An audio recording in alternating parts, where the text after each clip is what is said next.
Okay, so today I'm going to show you two of my favourite drills to help you prevent coming over the top in the golf swing. What is coming over the top? So the easiest way to explain it is that when we get to the end of our backswing, what we want is our right shoulder, I'm right-handed, my trail shoulder, if you want to think of it as that way, my trail shoulder or right shoulder should come down under the left shoulder. What most golfers tend to do is they get up here and the right shoulder or the trail shoulder comes over the top of the left shoulder. So that forces us to swing the long way down to the golf ball, gets our club outside the line and sends the club path a long way left. Now, depending on whether we release our hands or not, we can either hit a hook or a slice. But coming over the top is a very, very common problem. So the first method I'm going to show you and how I get people to not come over the top is I've got a bucket out here, out to the right, and I've got a 9-iron here. So I'm going to take my setup and I'm going to try and do a little bit of a swing, and I'll do this first of all the way most people do it. So bear with me, it's a bit weird.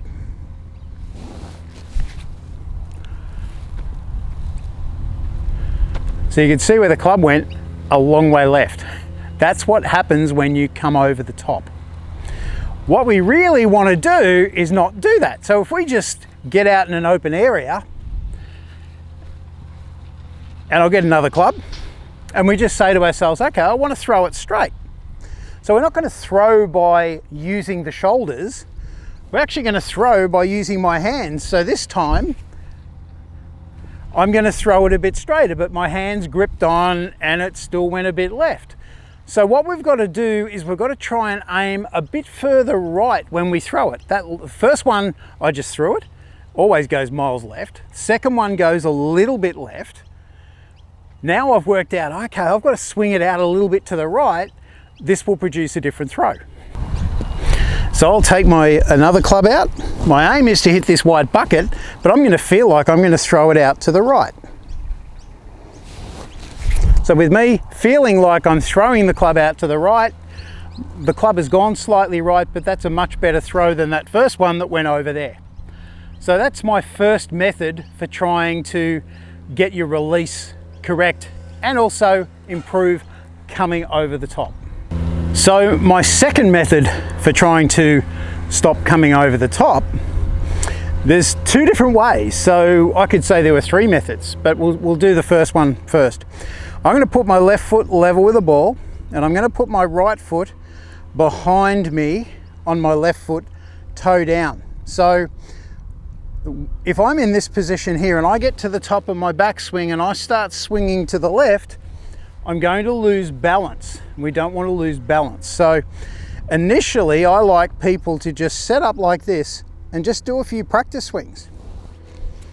So instantly when I start doing this, my club is coming toward the ball from the inside line.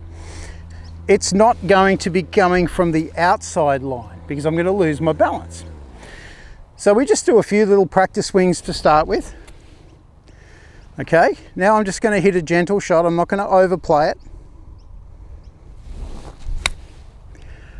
And that's a pretty crisp contact. The ball had a little bit of right to left spin. So we might hit a few like that. But from this starting position, it's much harder to come over the top. You can do it, but when you do it, you're going to lose a lot of balance. So that's why not a lot of thought is required with this drill. The variation on the drill is what I call the back to target drill. That's where we set up with my back toward the target. I keep my feet where they are. I rotate my upper body and I just relax my hands. And I'm going to just try and hit the golf ball, not very hard.